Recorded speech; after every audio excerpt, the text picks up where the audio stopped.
Well, good morning. Thank you, Michal, for that introduction. Many thanks to you and to Bank of America for your contributions here and elsewhere. I want to thank the Greater Boston Chamber of Commerce for the invitation to come before you. This, I think, is my third appearance before you all. Much has changed, though, I have to say, since the very first time I had the chance to be with all of you. But I really want to say how much I appreciate the relationship that my office has with the folks at the Chamber. It has been a terrific partnership on a number of fronts, and in particular, I want to thank Jim Rooney and his team for their outstanding leadership. He's been a voice on so many issues confronting our state, an important voice, and just doing a terrific job. So many, many thanks to you, Jim, and your wonderful team. By the way, I love the logo. It's sharp. It's great. Y'all see the new logo? Yeah. Oh, give a hand for the logo. Come on. As I say, much has changed since I first appeared here a couple of years ago. This year in particular seems quite different. We find ourselves in chaotic and concerning times in our national politics. The firing of the director of the FBI is just the latest example. Last week, I wrote a letter signed by 20 state AGs calling for the appointment of an independent special counsel to continue the investigation. It's not the first time that we've had to remind the president that he's not above the law. You get the sense right now that at the White House, nobody is really thinking about what their decisions will actually mean for this country or for Americans all across this land. To me, that is not leadership. That is not what governing is all about. But I'll tell you that here in Massachusetts, things are different. Today, I want to begin our conversation by sharing the question that should be the foundation of everything we do in government, the one I ask my team every day. What does this mean for Massachusetts?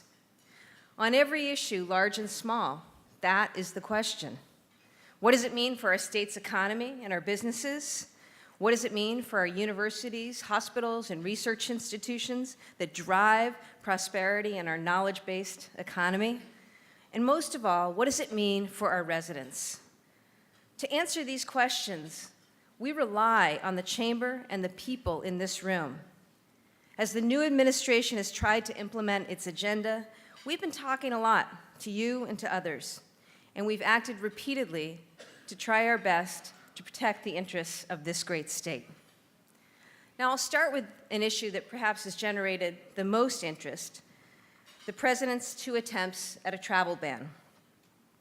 The day the first order came down, I went over to Logan Airport and went over to Terminal E, and I saw firsthand the chaos that ensued as families with loved ones were trapped abroad or held for questioning.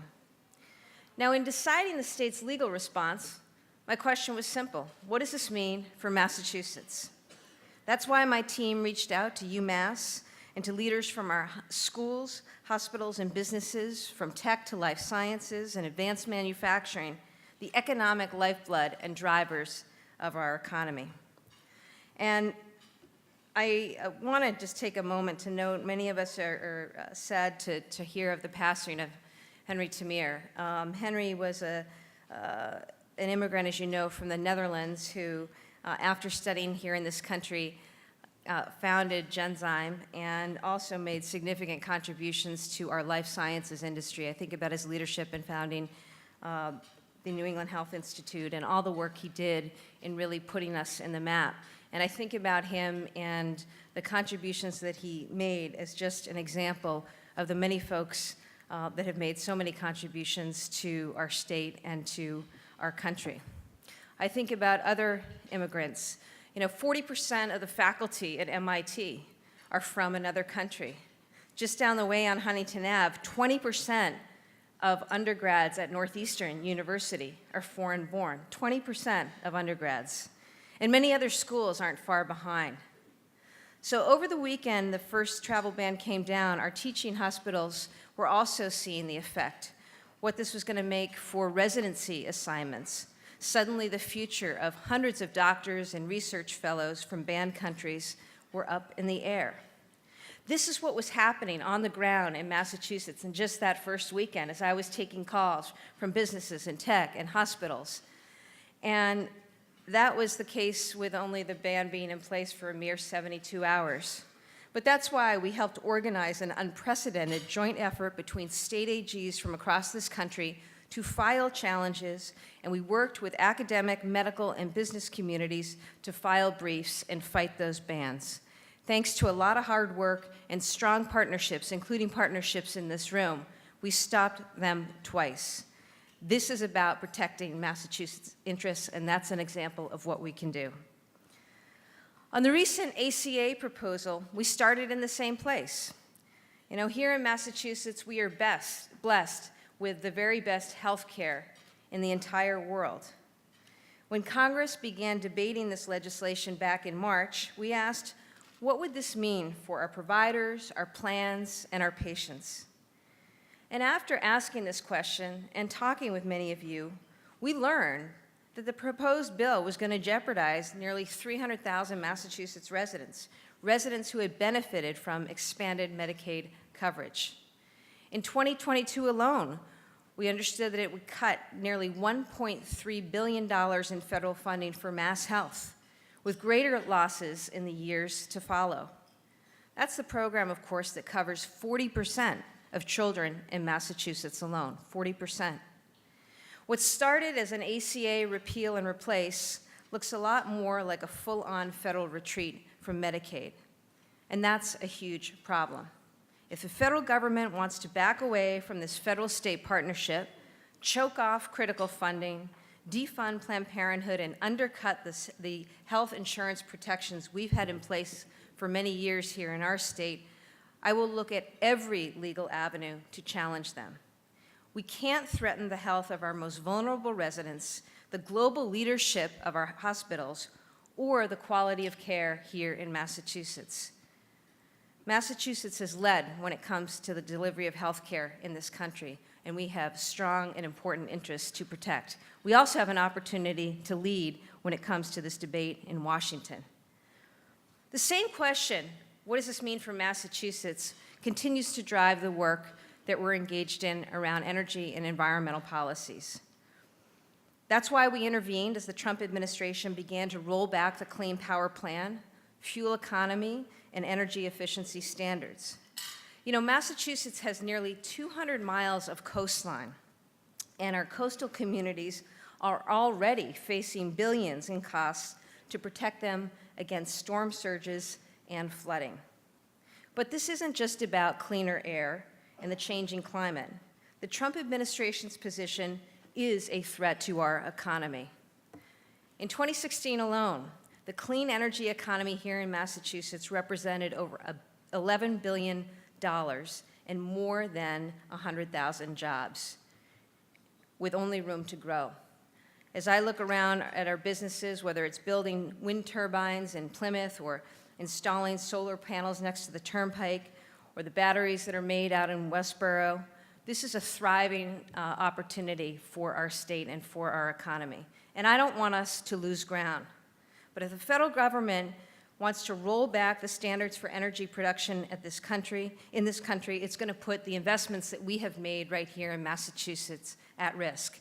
And that's a problem. Again, this is about acting in ways that protect our interests.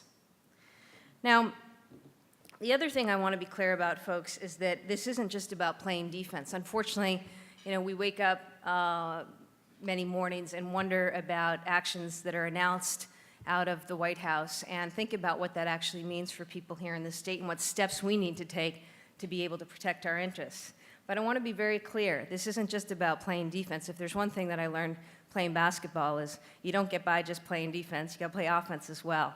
And I don't intend to lose any momentum on the very strong agenda that we've set forth here in the state and that our office has been working on the last couple of years.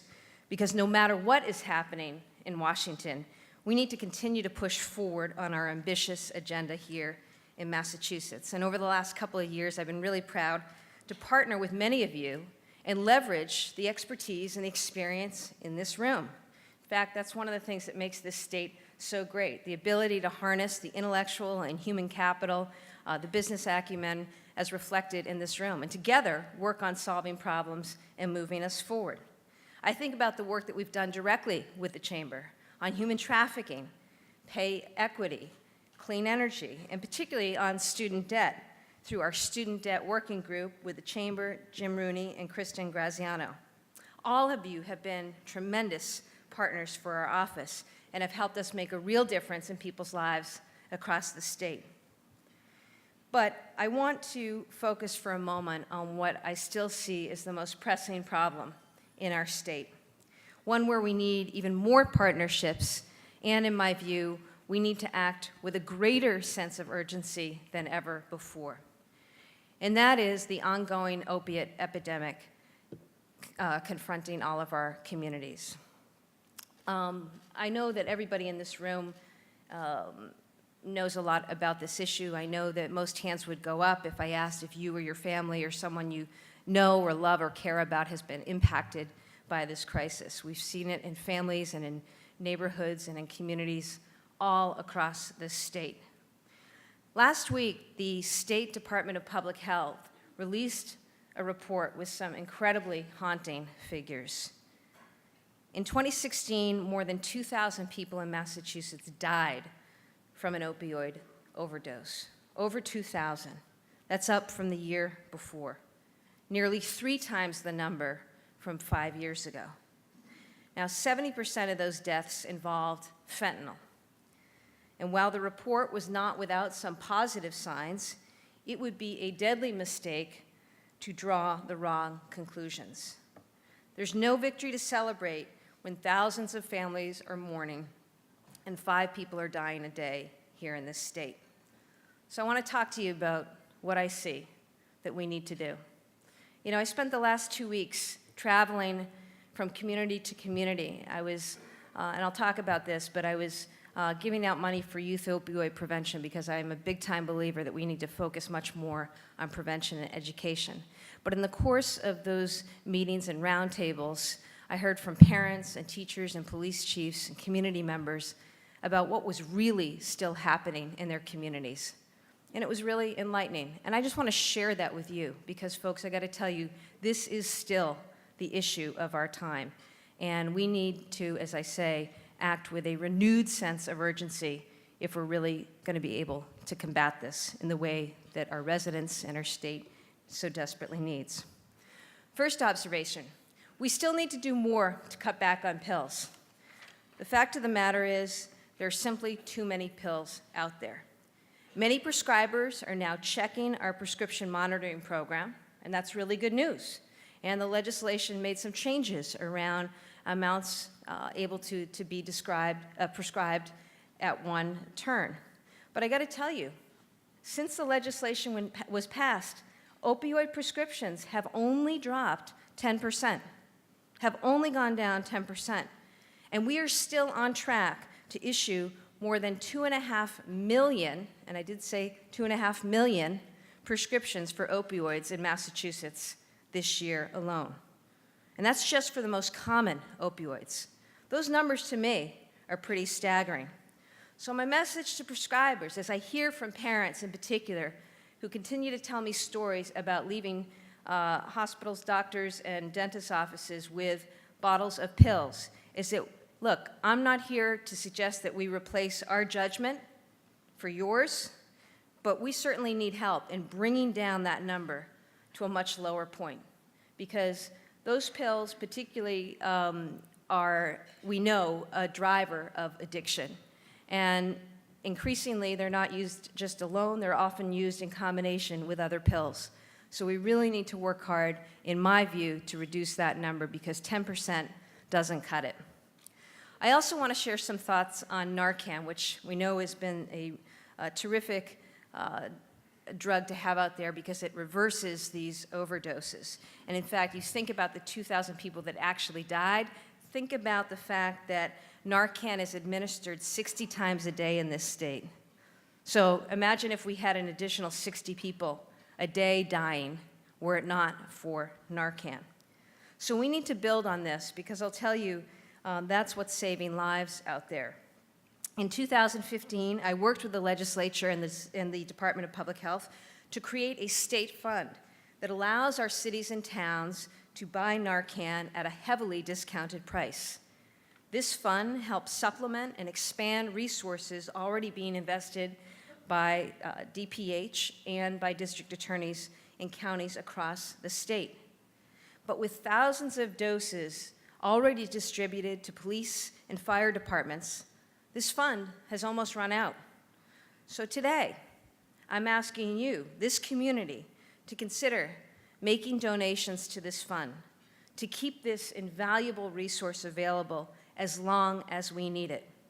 If you're interested, I've got many from my team here, and I hope that you come visit with us at the end or reach out to our office if you feel like your company might be in a position to help make a contribution to this fund, because it's needed. As I say, Narcan is running low, and we need to make sure that as we work on combating and ending this crisis, we're saving as many lives as possible in the interim. Now, while Narcan has helped us stop overdoses, fentanyl, the deadly synthetic opioid, is pushing it in the opposite direction. And this is the third thing I want to mention. 2 years ago, we started seeing in our investigations that fentanyl was showing up.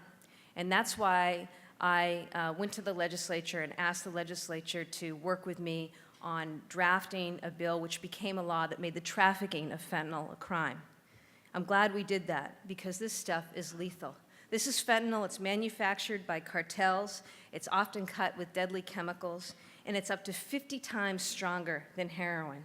It is so lethal, folks, that even a thumbnail can kill you. In fact, when police and investigators are on scene, they often will have to wear masks and gloves in order to protect themselves, because it is that strong. Simply breathing it can lead to an overdose. And this increasingly is what is out there in our communities.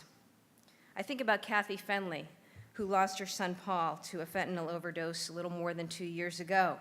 Kathy is a person that I worked with when we worked on the legislation. And I'm glad that we did. As I say, we've been able to go after traffickers who continue to pump this poison into communities. But it's my view that we all need to up our game. I've increased drug trafficking and drug enforcement work sixfold since I started in my office. But it's still the case that we need to do more. So today, I'm announcing that my office will soon be committing a $1 million grant from the U.S. Department of Justice to launch a new fentanyl strike force. Together with the Massachusetts State Police and local police and our other partners in law enforcement, including the district attorney's offices, we're going to target heroin and fentanyl traffickers and dismantle their networks across Massachusetts.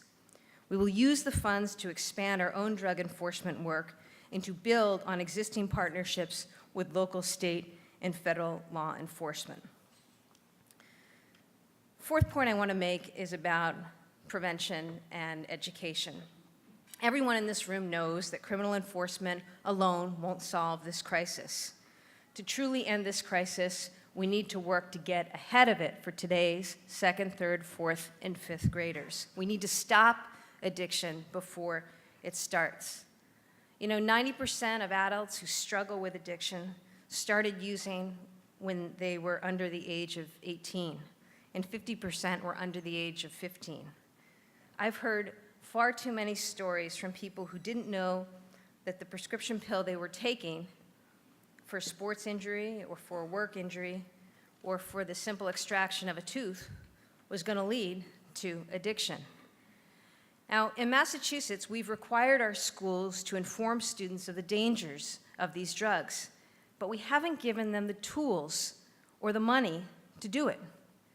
A few months ago, my office announced major settlements with CVS and Walgreens over their opioid dispensing practices. We used $700,000 from those settlements to fund prevention programs in our schools. 2 weeks ago, as I said, I began traveling around the state to announce this funding in communities.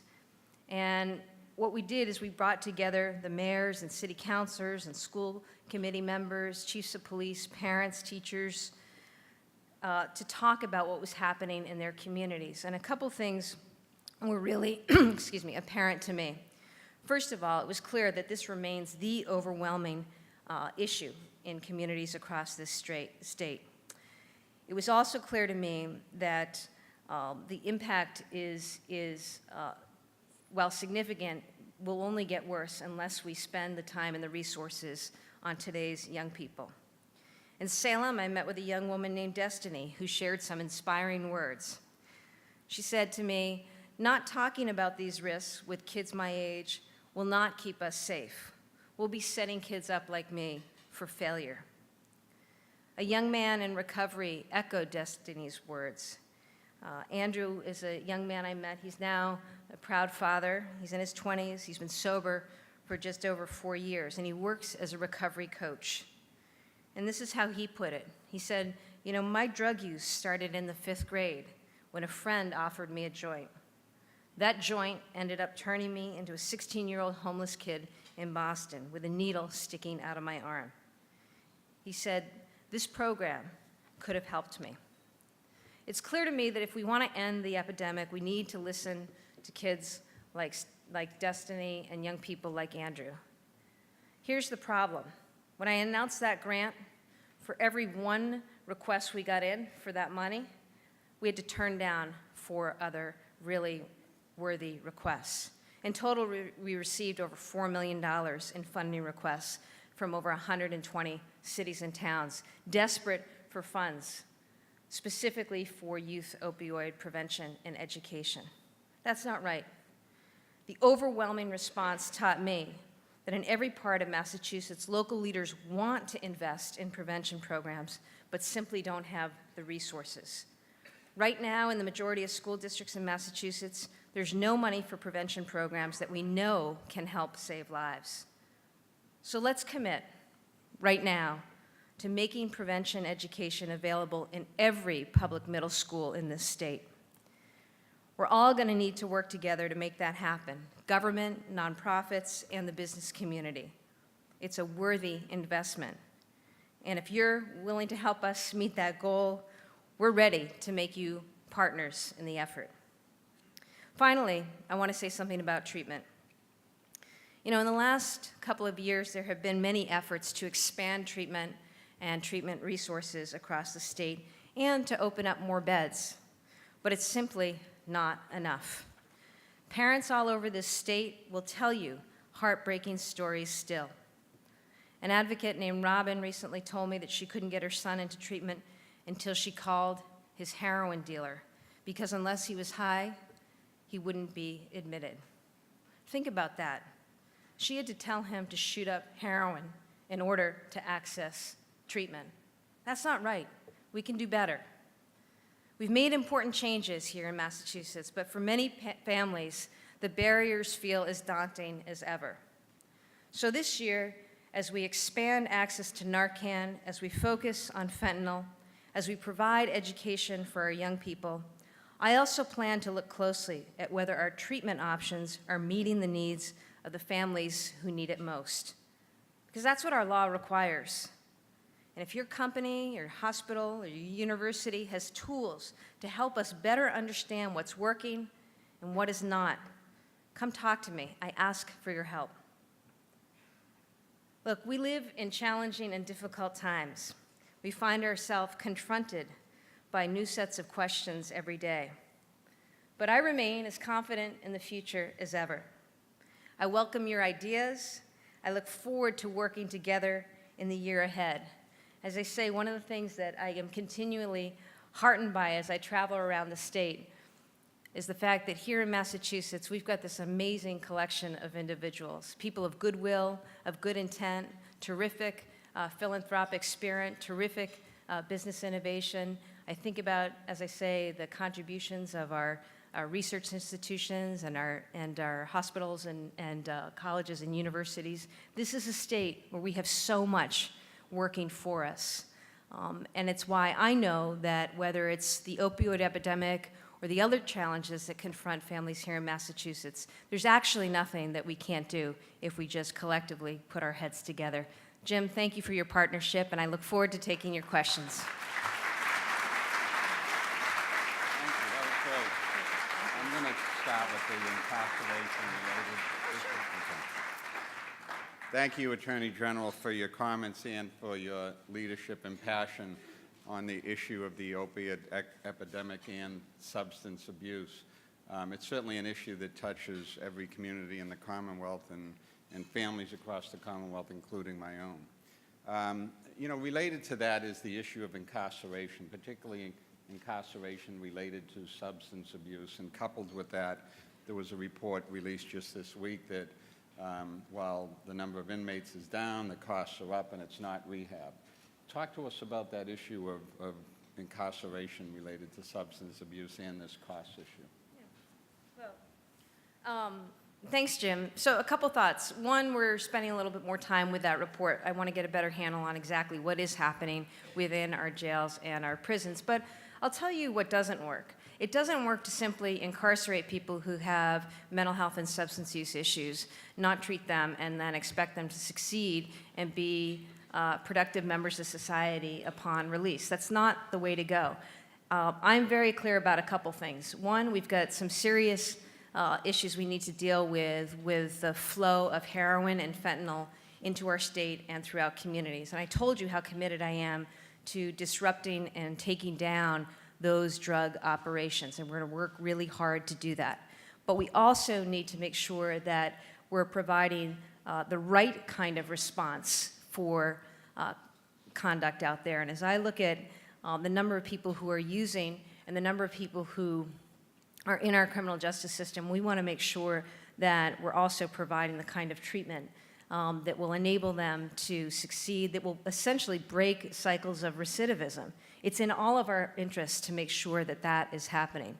You know, and my final comment is that the latest announcement from Attorney General Jeff Sessions about where he wants to go in essentially returning to a war on drugs is just so wrong-headed. And that's why you see bipartisan Democrats and Republicans speaking out against that proposal. Because if you talk to members of law enforcement, we've learned over the last several years that that was a failed policy. And so I hope that someone, I don't know if it would be me, I'd love to talk to him directly. I'm not sure that he's going to entertain that conversation. We've tried.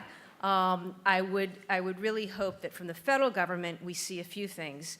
One, support for funding for mental health and substance use. The latest budget proposal that the president and his team supported effectively cut funding for mental health and substance use, and it also cut 95% of the funding for the office committed to addressing drug and substance use issues in our country. So that is not a good indication, but all the more reason we need to be strong advocates here in Massachusetts on behalf of our folks. On the federal level, in terms of the letters you filed last week, are those bipartisan? Are there attorneys general who are Republican who are joining with you in the leadership you're showing? Well, I welcome their joining in, and unfortunately to date, we haven't seen them come forward and join in the call for the appointment of an independent counsel, nor have I seen Republican AG colleagues join in support of any of the other actions that we've taken. I hope that comes. Recently, I did get them to support me in a letter that we submitted calling for funding for legal services, which is also something that the federal administration, the president, had zeroed out in the latest budget proposal. So I was glad about that. But you know, my view is, on that issue in particular, when we're talking about the integrity of our election system, when we're talking about the integrity of investigations, essentially, I don't care if you're Democrat or Republican, it doesn't matter. As a matter of basic principles in terms of how our institutions need to work and function in the way that they should, and for the purposes of restoring public trust and confidence in those processes, we should have bipartisan support for any effort to ensure integrity in the process. So I hope that they come forward and join with our other colleagues in supporting that request. And I hope that they feel, I'd like to see a lot more people stepping up right now. In the end, we're going to remember not the words of our enemies, but the silence of our friends. I think there was an important person who once said that a long time ago, and I think that's a sentiment that really rings true today, and that's why I'm going to continue to keep speaking out. Attorney General, you mentioned the healthcare and life sciences community being so important to the Commonwealth, and the importance as it relates to workforce and talent of the immigrant population that services particularly that industry in a very powerful way, but also the effects of ACA and what that might mean locally.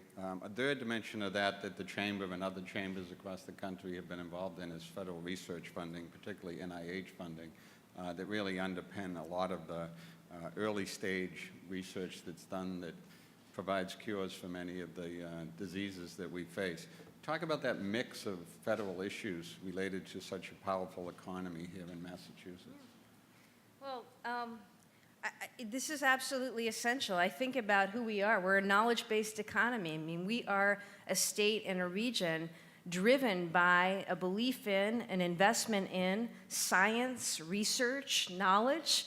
That's nothing new. It's been that way here in Massachusetts for centuries, but especially right now where we're the global epicenter when it comes to life sciences, you better believe it. We need to do everything we can to fight hard for Massachusetts' interests. And so far, many of the proposals that we've seen from the federal administration directly undermine that and really thwart our interests here in Massachusetts. So, you know, I think that we need to do everything we can to demand funding from the NIH, to demand support for our research institutions, whether they're academic medical centers and teaching hospitals or whether they're our colleges and universities. I've had the opportunity and the privilege to visit many companies here in Boston in particular and across the river, and I see the kinds of incredible innovations and work being done in classrooms, in labs, in facilities in this area. And I think about exactly what you said, Jim, what that's going to yield, not just for Massachusetts, but for the globe when you think about what's being developed. And I'm telling you, you know, it's really unfortunate. One of the things that concerns me so much is that we seem to have an administration, whether it's on climate or whether it's on this issue, you know, that's running in the direction away from science. When you cut the Office of Science and Information from 150 scientists to 4, okay, which is just what happened a couple months ago, that's a problem. And when you slash NIH funding to our needed institutions, that's a problem. It was bad enough that they were taking down research and data posted on federally available sites that have been collected over time. This is a problem for us. We need to fight hard for Massachusetts' interests, not just for the sake of our folks, but really for the sake of the greater good. When you think about all that has been essentially birthed from this region and what it has done for the globe, for the planet, it's something. So I'm going to continue to join with others in fighting for that. Anyone else out there? I have plenty of questions, so if you guys want us to continue to have a conversation, we will. General, you've been, over here, sure. Thank you. Bill Gabovich from Primark. All the companies in this room have a wide variety of employees, including LGBTQ. And I just want to hear more of what your office is doing to make sure they can be safe, feel protected, and know in Massachusetts their rights are protected. Mm-hmm. Well, thanks, Bill. I think that Massachusetts is really lucky to have the businesses that it has when it comes to issues of equality. I know that last year when we were struggling to see the bill passed to protect transgender people, you know, it was really the business community that stepped up. Together we launched a campaign, Everyone Welcome, and I really think that it was the support from the business community that helped drive that momentum, that really helped it get over the finish line. So I know how committed our businesses are to equality, and in particular LGBT equality. I think that it's important for all of us to continue to make that a matter of policy and a matter of practice. Right now, there's a lot of fear out there, and we can talk about fear and anxiety on a number of levels, whether it's fear and anxiety experienced by our immigrant communities or fear and anxiety among other populations. When the first act of the U.S. Attorney General was to rescind guidance that protected transgender students in school, that didn't send a very comforting signal to LGBT people. And they continue to be out there with policies, and I think we'll see them in cases in positions that have been antagonistic to the positions that we as an office and many of you have taken on this front. So I'm going to continue to be here to enforce the laws that are in Massachusetts that protect LGBT people, and to join with you in the business community in reaffirming and sending the signal that everyone is welcome, that we respect the worth and dignity of all people, regardless of religion or sexual orientation or race or anything else, and encourage us all to always be our better selves, no matter what we're seeing from Washington in terms of policy. Could I just pick up on that theme? You've been a champion last year with the legislation on LGBT rights, as well as women's pay equity issues. Recently, the issues of race and economic mobility once again raised their head here in Boston at Fenway Park and so forth. You know, the business community and the chamber specifically asks ourselves, what is a role? What is our role in the business community on such issues? What would you say to the business community as it relates to this dialogue that's happening so publicly around race in Boston and Massachusetts? Well, I think don't be afraid to talk about it. You know, I think that what is really important, and what I've seen, Jim, is in the face of incidents, and let's face it, there are going to be incidents from time to time.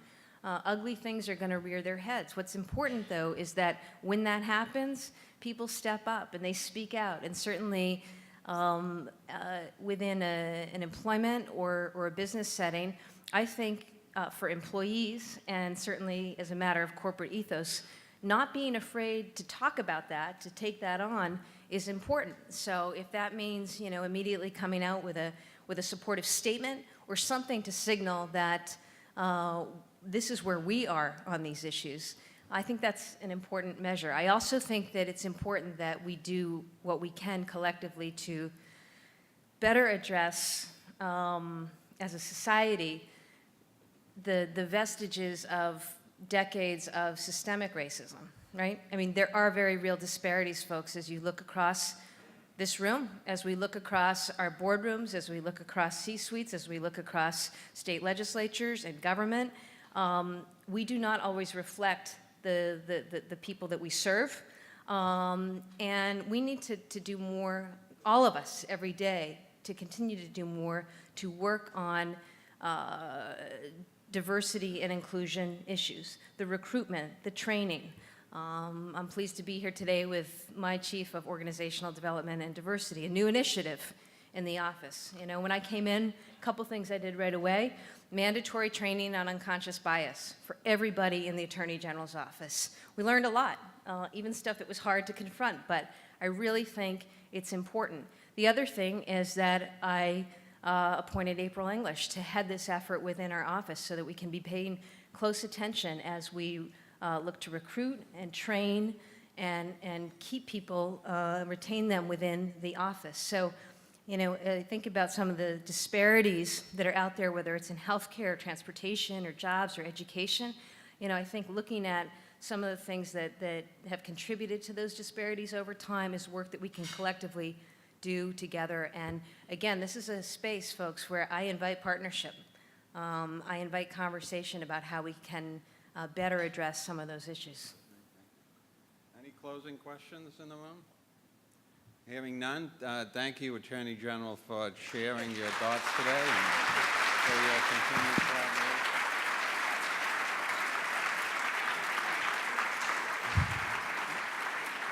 So thank you all for joining us today, and be sure to take a look at the website for upcoming events, and we look forward to seeing you throughout the spring and summer. Thank you.